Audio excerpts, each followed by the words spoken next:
Assalamualaikum warahmatullahi wabarakatuh. Perkenalkan, nama saya Nurul Hikmah Mursalim, NIM 2120388620809.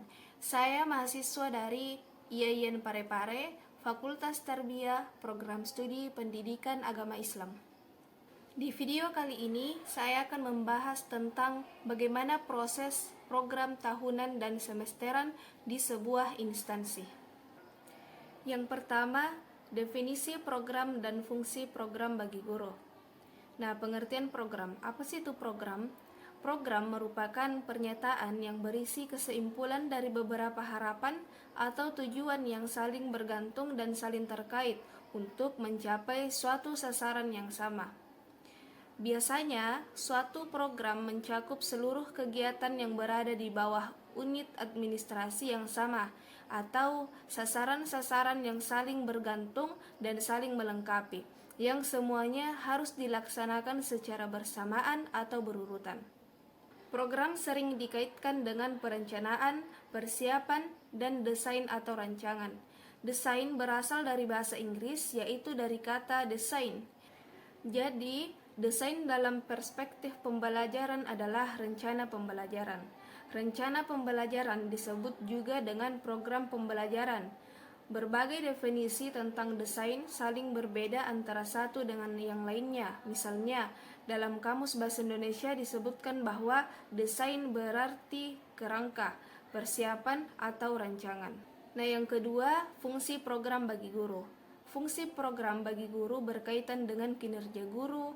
Wujud perilaku yang dimaksud adalah kegiatan guru dalam proses pembelajaran, yaitu bagaimana seorang guru merencanakan pembelajaran, melaksanakan kegiatan pembelajaran, dan menilai hasil belajar. Adapun fungsi atau kegunaan desain pembelajaran yaitu yang pertama, sebagai acuan atau pedoman dalam pelaksanaan pembelajaran. Barangkali kita semua sepakat bahwa sekecil apapun bentuk dan jenis suatu pekerjaan mesti didahului oleh rancangan atau planningnya. Yang kedua, menjadikan guru lebih siap dan percaya diri dalam menjalankan tugas mengajar. Nah, percaya diri itu akan sempurna jika seseorang itu memiliki kesiapan untuk melakukan sesuatu. Yang ketiga, meningkatkan kemampuan guru. Dengan adanya desain bagi seorang guru akan dapat meningkatkan kemampuan guru dalam mengajar dan akhirnya akan menjadikan pembelajaran akan berkualitas dan bermakna bagi peserta didik. Selanjutnya yang keempat, karena adanya perencanaan maka pelaksanaan pengajaran menjadi baik dan lebih efektif lagi. Dengan perencanaan maka dapat dilakukan suatu perkiraan atau forecasting terhadap hal-hal dalam masa pelaksanaan yang akan dilalui. Perkiraan dilakukan mengenai potensi-potensi dan prospek-prospek perkembangan, tetapi juga mengenai hambatan-hambatan dan resiko-resiko yang mungkin dihadapi. Selanjutnya, langkah-langkah menyusun program tahunan dan program semester. Nah, yang pertama, program tahunan. Program tahunan merupakan program umum setiap mata pelajaran untuk setiap kelas yang dikembangkan oleh guru mata pelajaran yang bersangkutan. Adapun langkah-langkah yang dapat kita lakukan untuk mengembangkan program tahunan ialah yang pertama, menelaah kalender pendidikan dan ciri khas sekolah atau madrasah berdasarkan kebutuhan tingkat satuan pendidikan. Yang kedua, menandai hari-hari libur, permulaan tahun pelajaran, minggu efektif, belajar, waktu pembelajaran efektif atau per minggunya. Nah, yang ketiga, menghitung jumlah minggu efektif setiap bulan dan semester dalam satu tahun dan memasukkan dalam format matrik yang tersedia. Yang keempat, mendistribusikan alokasi waktu yang disediakan untuk suatu mata pelajaran. Yang kedua, program semester. Dalam program pendidikan semester dipakai satuan waktu terkecil, yaitu satuan semester untuk menyatakan lamanya satu program pendidikan. Masing-masing program semester sifatnya lengkap dan merupakan satu kebulatan dan berdiri sendiri.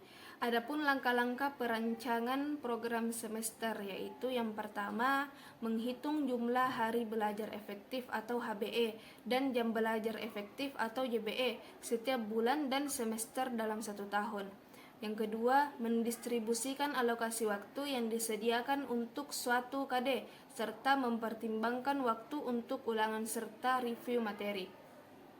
Nah, sedangkan target yang harus dicapai pada pemahaman kompetensi dasar, yang pertama, materi pokok yang sesuai dengan kompetensi dasar yang bersesuaian.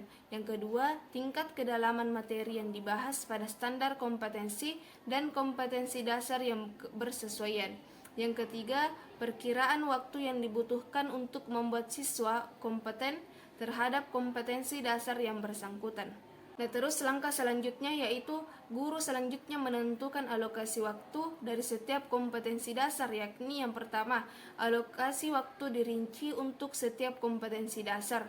Yang kedua, alokasi waktu pembelajaran untuk setiap kompetensi dasar tergantung pada kompleksitas, keluasan kompetensi dasar, strategi atau metode pembelajaran, dan alat, bahan, dan sumber belajar yang tersedia. Nah, itulah tadi materi yang sempat saya bawakan. Mudah-mudahan bermanfaat bagi kita semua. Mohon maaf bila ada kekurangan, dan terima kasih atas perhatiannya. Akhirul kalam minallahi musta'anu alaihi tiklan. Assalamualaikum warahmatullahi wabarakatuh.